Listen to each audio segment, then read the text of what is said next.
You are Locked On Giants Postcast, part of Locked On Sports San Francisco on the Locked On Podcast Network. Your team every day.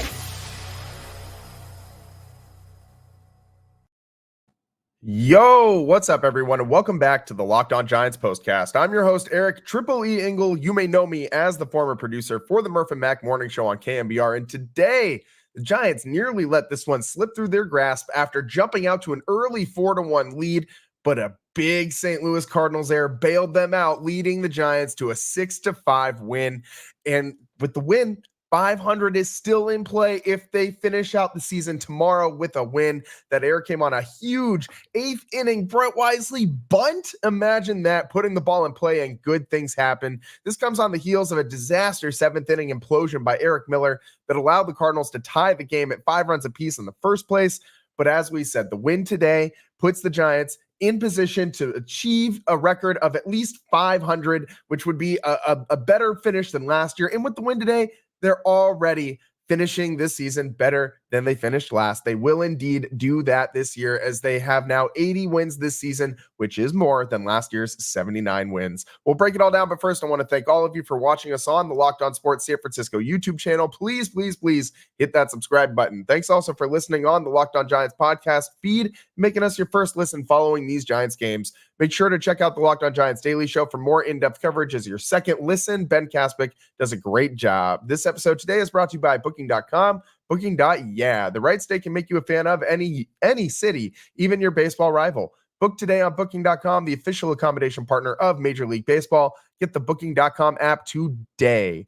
The Cardinals jumped on the board first. Paul Goldschmidt, sack fly. Of course, he is the guy. Like yesterday, it was Arenado getting the Cardinals on the board first. Today, it's Paul Goldschmidt. So the Giants killers taking turns. And the other Giants killer, who I think we need to officially start calling this guy a Giants killer, Alec Burleson, he was involved in every single run scoring rally that the Cardinals had today.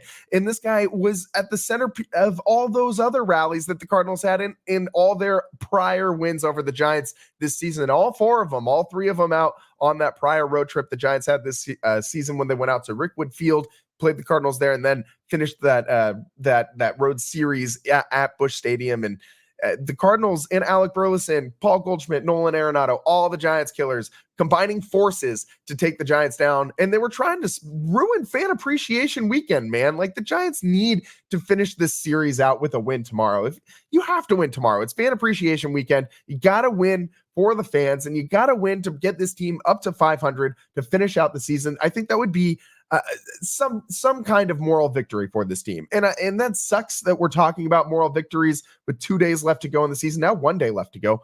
But that's what you're banking on with this young team. You need to give them something to build on. And we should have mentioned earlier, Tristan Beck got the start in this one. And you know, Tristan Beck, he's no loser, man. And I mean, if you're tired of my puns and my bad jokes, you won't have to live through too many more of them. Yeah, and you all know the song "Loser" by Beck. That's not Tristan Beck that he's talking about in that song. He ain't no damn loser. He came out today, only gave up that 1 run, but 4 innings of 1-run ball for Tristan Beck, and that fastball was dominant. That one run that he gave up in that first inning, that was it for Tristan. The rest of the day, he locked in, man. I mean, for the day, Beck, he doesn't get the win because he did not pitch 5+ innings, but only gave up 4 hits. A lot of those came there in that first inning. The 1 run, 2 walks, and 3 strikeouts. I mean, he was really good, man. That fastball looked electric out of his hand today, and that's a really good sign, because last year, pre-injury, he that fastball was just doing wonders for him. I had a crazy run value. He was throwing it 36% of the time last season, but this year, in a small sample size, mind you, because he's only been up this month, since coming back from injury. He came back in the 3rd of this month. He made his debut of 2024 against the Diamondbacks. So it was 1, 2, 3, 4, 5, 6. This was his 7th game today, his 7th appearance in this season. And I mean, that fastball looked just as good as it has the rest of the season. And today he was pumping that thing out. threw it 39 times, 54% of the time, 72 total pitches for him. So he was really, really throwing this one a lot. Threw it both to lefties and righties, 21 times to righties, 18 times to lefties. He was throwing this thing. Didn't matter who was in the box. I mean, it was sitting right at about 92.3, but it looked like it had a lot of life to it. And I mean, this guy, when he has his four-seam fastball working, it looks really, really, really good. He had a 29% swing and miss rate on this four-seamer today, man. That is nuts. Usually, his whiff rate this season on that pitch has only been 15.8%. Last year, it was pretty similar to that. It was 17.4% on that four-seam fastball. Today, man, like I said, no one could touch that fastball. It seemed like almost a 30% whiff rate on that fastball. And he was, I mean, it was dancing around out there. He was hitting his spots with it. Tristan Beck really impressed me today. I think he did a really, really, really good job out there on the hill. This guy, what a story this guy is. I mean, from the crazy injury that he had earlier this season, where, I mean, it was, people were wondering if this guy was really going to pitch again to some extent. I mean, he never wondered that, he was always determined to get back out there. But I mean, you hear of someone having an aneurysm in their arm. I think just getting back on the field, we've talked about this before, just getting back on the field is an accomplishment. This dude, this year, not only did he come back, he has a 1.69 ERA, 1.69. That's pretty damn nice, if I do say so myself. And you assume he's probably not pitching tomorrow since he pitched today. That's probably the end of Tristan Beck's season. And it was only 7 games, 7 appearances that we saw Tristan Beck. But that's a win. That's a big win for the Giants. And could you imagine if they had this guy from the start of the season like they planned to? I mean, I know they lost so many pitchers this year, and maybe Tristan Beck would have succumbed to the same fate as all the others, the Keaton Wins and everybody else. But if they had Tristan Beck from the start of the season, that would have helped this team immensely. So you hope next year they're able to start the season with a healthy Tristan Beck, because he showed you today what he could be. And he's not fully up to speed yet, mind you. Like I said, this is his 7th outing of the season. This is his first start of the season. So if he was actually used in the role that he was planned to be used in, the Giants would have had him up to speed. To start the season, he would have had a full spring worth of work. And this is about where he would have been in, like, I don't know, the end of April. Like, this guy has not thrown that much at all. So, Tristan Beck, for him to come back and rebound the way he did is really, really, really impressive and a very good sign for the Giants going into next season. He's a guy we forget about a lot when we're talking about the Giants pitching staff and what they could do next year. I don't know that Tristan Beck has solidified a spot for himself as a starter to start next season, but he's certainly going to get some looks. He's going to get some opportunities in spring training. He will have an opportunity to earn a spot in that starting rotation, I would assume. I assume that Keaton Winn, Mason Black, Landon Roop, all these guys are going to have chances to earn that spot. You assume Jordan Hicks is going to be somewhere in that mix as well. Obviously, Logan Webb is slotted in to start the game. Like, no, don't even question that. And if they re-sign Blake Snow, big if, he's going to be in the mix. Robbie Ray, he's still got to accept that player option, which let's be real, no one's giving him $25 million out in the open market. He's coming back with that player option. I'm banking on it at this point. And the Giants kind of are too. They're banking on the fact that Robbie Ray will take that player option and become the Robbie Ray of old, or at least something closer to it than what we saw, in his last couple starts this season. But Robbie Ray could be a big factor in this rotation as well. But I just named off like 8 guys. So the Giants have a very, very, very deep pitching staff right now going into next year and a lot of options. And Tristan Beck gave you every reason to consider him as a part of that group next season as well. Every game for this last month of the season, we've been gleaning little bits of things that we could, indicate as to what next year is going to be like. And this is just a little bit of a slice of what we could see of the 2025 San Francisco Giants. I think Tristan Beck can be a big part of that squad. I definitely think he could find himself in the starting rotation. I think he's got a better chance than guys like Keaton Winn or Mason Black. I think he's certainly got the inside track on those guys. You're going to have Kyle Harrison in the mix as well. We also didn't mention him. So you got options, man. Options if you are the San Francisco Giants. And that's a good problem. I've never heard of a team that's got too many starting pitchers, and the Giants, kind of pushed that envelope to start this season this year. And we saw what happened. The entire pitching staff decimated down to Logan Webb and bullpen games for 4 days in a row. It felt like throughout, the middle part of this season in the end of May, June, some of July, it was rough, man. The Giants pitching staff was just basically an infirmary ward. And so you need all the guys that you can get. Tristan Beck is slotted to be one of those guys, man. Definitely slotted to be one of those guys. So let's take a quick break here. Let's go through a little bit more of this game on the other side. The Giants scored a lot of their runs in a lot of different innings, man. They didn't really have that one crooked number inning that we've been talking about that have, pushed them to wins recently. They've scored 3 or more runs in an inning. They've been pretty damn good at closing out those games lately. Today, it wasn't like that, man. The Giants getting their runs in a lot of different innings. 4 different innings, the Giants scored runs today and really bounced back from a big 7th inning implosion by Erik Miller. Let's get through all that on the other side. Stick with us on the Locked On Giants postcast. I'm your host, Erik Triple E Engel. We'll be right back. Today's show is brought to you by Robinhood. With Robinhood Gold, you don't need a silver spoon to eat up the financial favors of the 1%. Robinhood Gold allows others to get the rates and perks usually reserved for high society. Now, the resourceful individual with Robinhood Gold can earn the very liberal rate of 4.5% APY on uninvested cash, receive unlimited 1% deposit bonuses, and be rewarded with a handsome 3% retirement bonus on an IRA account. Robinhood Gold provides the privileges of a high net worth for any net worth. These generous benefits are now available for only $5 a month. The new standard is here with Robinhood Gold. Sign up today at robinhood.com/gold. Terms apply for product-specific disclosures. Visit robinhood.com/gold. Investing involves risk. Rate may change. Gold membership is offered by Robinhood Gold, LLC.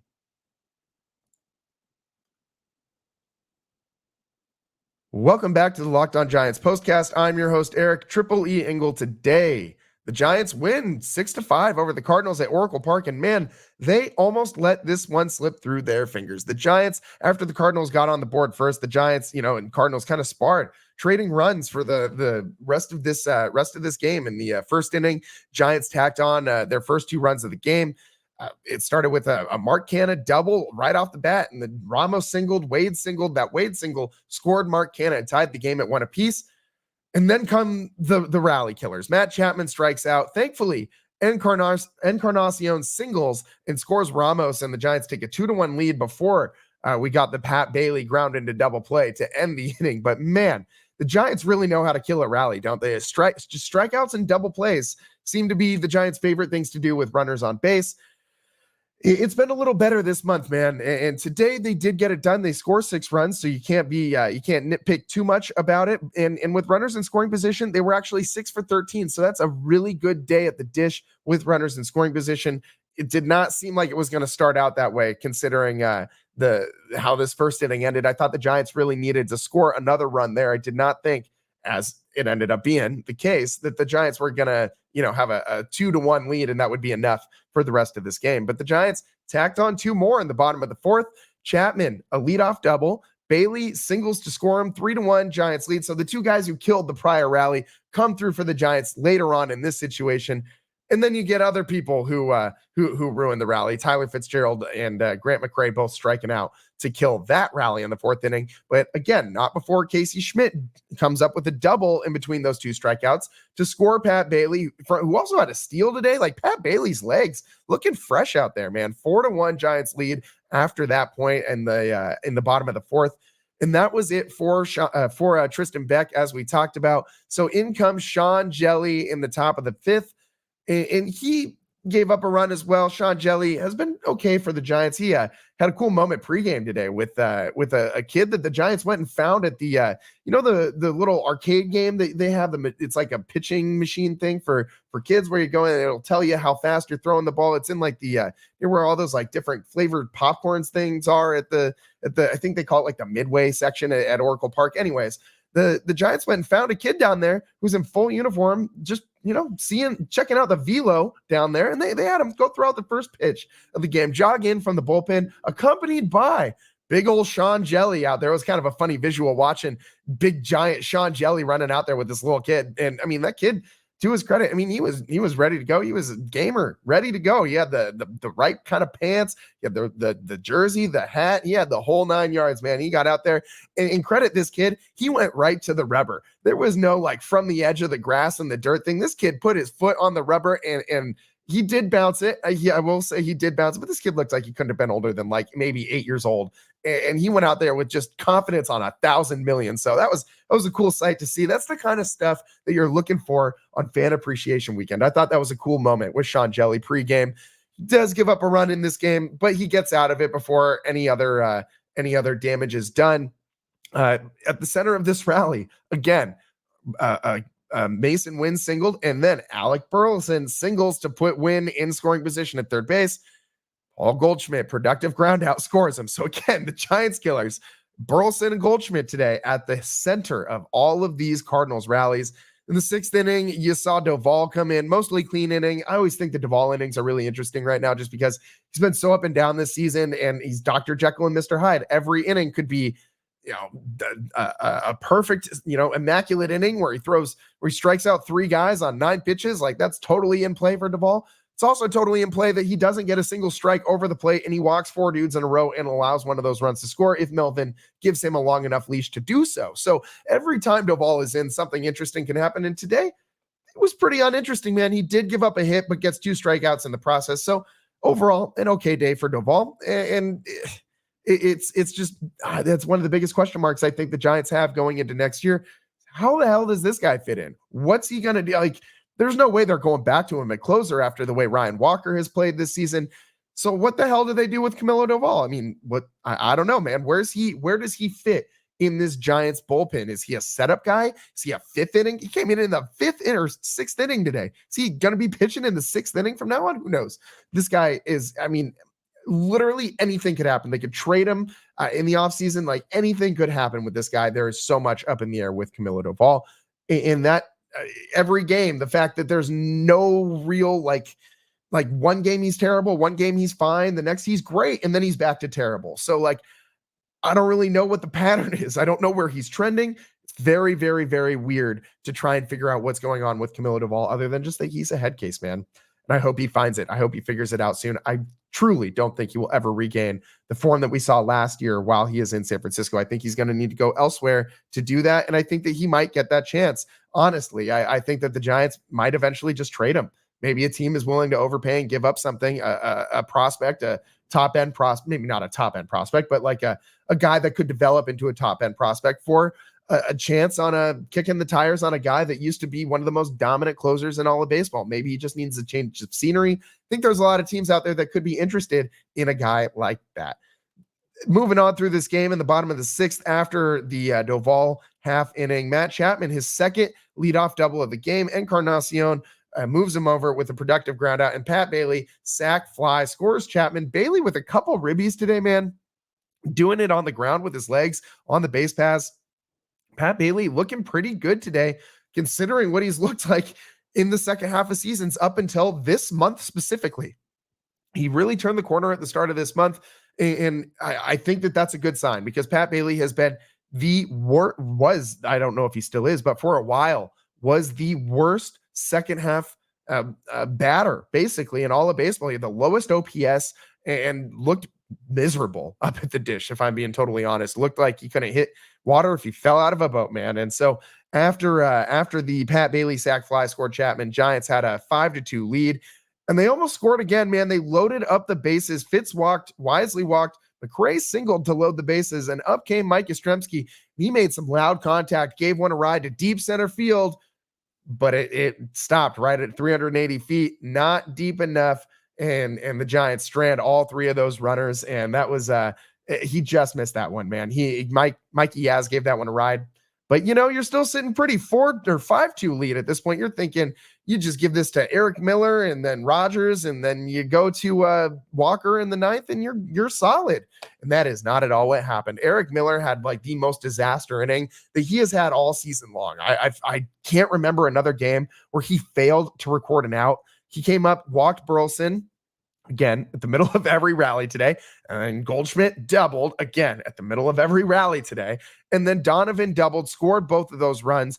5-4 lead now for the Giants, cuts into him, and then he walks the next batter. And at that point, he's pulled for Tyler Rogers. Erik Miller got shelled today. He did not have anything working for him at all. He threw 24 pitches. Most of them were fastballs. And he got hit a lot. Like, he got hit hard, man. That changeup was, put in play. That was the pitch that kept getting hit. The average exit velo for Erik Miller today, 101.8. So I know he only gave up those 2 hits, but both of them were smoked, man. And he just couldn't find the strike zone. And when he did get it over, he was throwing meatballs right down the middle. You could call this guy Luke Jackson. He did his best Luke Jackson impersonation for the day. I'm not going to rip my guy Erik Miller, though. Eric with the K's. We got to stick together. 2, he's had a phenomenal rookie year. This guy is going to be a big part of the Giants bullpen for years to come, hopefully. Like, he has been rock solid. For him to have thrown as many innings as he has this season and to have a ERA sitting right around 3.5, like, this guy has been really impressive this year. And he never pitched an inning above AA before coming to the big league squad at the start of this season. He just skipped AAA together. You ever skip a grade? You ever knew someone who just like skipped a grade in when you were like younger in elementary school or maybe even junior high? Like, you always knew that kid was like destined for greatness. Well, that's what Erik Miller is, destined for greatness. He's that kid who skipped a grade from like 3rd to 3rd. He like just skipped 4th grade. You know what I mean? Just went right into 5th and just kept on flying from there. So that's how I think of Erik Miller, if I'm being honest. He's got that great lettuce. He's a big dude on the mound. I love big, dominant, imposing pitchers. So, blow up inning for him for sure. But the Giants still had a 1-run lead. They turned to Tyler Rogers, and Rogers gives up a single to Jordan Walker. The first batter he faces allows Donovan to score, ties the game 5-5. That run is charged to Erik Miller, and the Giants then finally get the runner at second out on a grounder on a force out for the first out of the inning, and then Rogers for the second out of the inning gets a massive strikeout to basically felt like, ease the Giants out of that inning. And then he gets a fly out to end the inning and keep the game tied at 5 apiece. And what a stop job by Tyler Rogers. This guy is not appreciated enough. I know that the submarine, 83 mile an hour Frisbees aren't as sexy as like the Aroldis Chapman 104 mile an hour fastballs, the Mason Millers of the world. Like, I get it. It's hard to get excited about a guy up there throwing 83 miles an hour when you feel like, hey, I could go back there down to that, little midway arcade section at the Giants Stadium, and I can probably maybe hit 83 on that radar gun. You might be able to, but let me tell you, you're not getting that Frisbee spin, crazy moving action that Rogers is getting up there. Soft contact specialist. This guy has been so damn good for the Giants all season long. One of the most used relievers in the entire MLB. And he's been rock solid. Very few times this year has he failed the Giants. Very few times has he failed to bail them out of situations. He does it again and gives the Giants an opportunity to win. Kept the game tied at 5 runs apiece. Then in the top of the 8th, Ryan Walker comes in, puts 2 runners on, and a wild pitch allows them to advance to second and third base. You got the winning run standing right at third, but gets out of the inning without any damage. And I thought it was really interesting. They turned to Walker here in the 8th because I'm sitting there thinking, who the hell are they going to in the 9th? And I know that it was tied at this point, and they wanted to use their leverage arms to keep the game close as long as possible. And I don't actually hate that strategy by Bob Melvin, but I did think it was a little interesting that they turned to Ryan Walker here in the 8th inning. That was something that I haven't really seen him do this year. And I thought that was not a bad call, if I'm being honest. It worked out, paid off, because the Giants kept it tight in the 8th inning. And then guess what? In bottom 8, with 2 outs, Fitz singles and Brett Wisely bunts, man. The ball is thrown away into right field. Fitz scores all the way from first base, and the Giants lead 6-5. I cannot believe that this happened. Like, Brett Wisely laid down a really good bunt. It was ruled a single, not a error. He did not reach on error. It was a single and a throwing error that allowed him to advance and allowed Fitzgerald to run all the way around the bases, all the way home. But this was a great display of what we say every damn day on this show. You put the ball in play and good things will happen. Please, for the love of God, let this be a beacon for the 2025 Giants. Play small ball. Not every ball needs to leave the yard. Giants didn't hit a home run today, and they scored 6 runs and won the game. That is awesome, because this team is so bad offensively when they don't hit home runs, when they aren't seeing that ball go over the fence. In this situation, this was a perfectly executed play by Brett Wisely. You put an immense amount of pressure on your opponent when you are forcing them to make a play, like especially a tough one like that. And lo and behold, good things happen for you when you keep that pressure on your opponent. They're bound to make a mistake eventually, and all you need to do is capitalize. The Giants today were ready. They jumped on the mistake, and that it led directly to the winning run in today's game. Brett Wisely, not a walk-off, but gave him the go-ahead run in the bottom of the 8th. And it's on a bunt, man. Like, you scored a guy from first base on a bunt. Like, that is the magic of what can happen when you actually play small ball. So I hate that everyone calls it small ball too, because guess what? 6 runs is a pretty damn good run total for a single game. They didn't have any home runs. So small ball, getting you 6 runs a game, I could care less if the Giants go homerless for the entire 2025 season if they score 6 runs a game all on small ball and bunts and crazy, singles and stuff like that. I would be totally fine with that. You're still scoring runs. They all count the same as long as you touch home plate. Does not matter to me how they do it.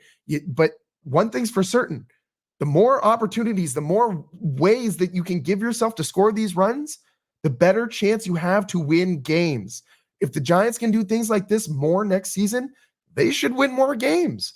And that's pretty, straightforward brain dead thinking, I feel like. And it just feels like I don't know, like stating the obvious, but the Giants can't do any of these things, man. It's been so frustrating watching this team struggle so much, so mightily with these small, little tiny things. And then, but it paid off today. They did it today. I really hope, like I said, this is a sign of things to come. Then 9th inning, we still had a 9th inning to go. Spencer Bivens is the guy who Bo Mel turns to in the 9th. And I really like that on Fan Appreciation Weekend. He has been one of the best fan favorite stories of the season. The 30-year-old rookie making his MLB debut earlier this season for the Giants. And he, they turned to him. He got that dramatic win in a game earlier this season where, he has just been so good. Like, such a fun story. His journey to the big leagues, remember, was insane. Like, he played in like a million different leagues before finally getting to the major leagues. And he records his first save of his career. So Spencer Bivens this year has a win as a starting pitcher, earns a save, a big league save. He checked so many boxes this year. What a good season for Spencer Bivens. If you're looking for something to feel good about, you can feel good about that, man. I hope he comes back next year and plays a part in this bullpen, because he was really effective. Not just a feel-good story, man, but a 3.14 ERA this season. Spencer Bivens has been really solid. He's had a 3-1 record, 48.2 innings pitched, appeared in 28 games. Over 49.2 innings pitched now. He had 2 punchies a day, finishes with 39 strikeouts, like a whip right around 1. Sign me up for another season of Spencer Bivens, man. This guy was so fun this year. We got to take one more quick break here on the Locked On Giants postcast. We'll wrap up this show, put a bow on it on the other side. Big time bunt from Brett Wisely, man. I don't know what else to say about that, but so great. So great. Stick with us on the other side. We'll wrap up this show. Thanks for tuning in to Locked On Giants postcast. I'm your host, Erik Ingle. We'll be right back. This episode of the Locked On Giants postcast is brought to you by Booking.com. Booking.yeah. The right stay can make you a fan of any city, even your baseball rivals. Book today on Booking.com, the official accommodation partner of Major League Baseball. Get the Booking.com app today. Explore those U.S. cities you've always secretly wanted to learn more about, with hotels, bed and breakfast, vacation rentals, resorts, and so much more on Booking.com. You can find the perfect stay even in your baseball rival city during the postseason. Maybe it's time to taste test your baseball competition's stadium cuisine. Luckily on Booking.com, you can find the stadium stay that's just right for you. With Booking.com's wide variety of choice across the U.S., you can go incognito to all your baseball rival cities. No matter what team you're rooting for this postseason, Booking.com can make you a fan of any U.S. city. From hotels that overlook stadiums to family-friendly resorts to cute bed and breakfast stays, Booking.com has so many choices across the U.S. The right stay can make you a fan of any U.S. city, even your baseball rivals. Booking.com, Booking.yeah. And today's show is also sponsored by PrizePicks. PrizePicks is America's #1 daily fantasy sports app with over 5 million active members. PrizePicks is the easiest and most exciting way to play daily fantasy sports. And unlike other apps on PrizePicks, it's just you against the numbers. All you do is pick more or less on 2 to 6 player stat projections and watch the winnings roll in. You can now win up to 100 times your money on PrizePicks. With as little as 4 correct picks, you can turn $10 into $1,000. PrizePicks invented the flex play, which means you can still cash out even if your lineup isn't perfect. You can double your money even if one of your picks doesn't hit. One Caleb Williams passing yard gets you 1 win on PrizePicks every week in September. That's right, only 1 yard gets you an automatic win every football weekend in September. 4 weeks of free W's. Tomorrow's the last one, so make sure you're jumping in on this because when it's gone, it's gone. Download the PrizePicks app today and use code LOCKEDONMLB and get $50 instantly when you play just $5. That's code LOCKEDONMLB on PrizePicks to get $50 instantly when you play $5. You don't even need to win to receive the $50 bonus. It's guaranteed. PrizePicks, run your game.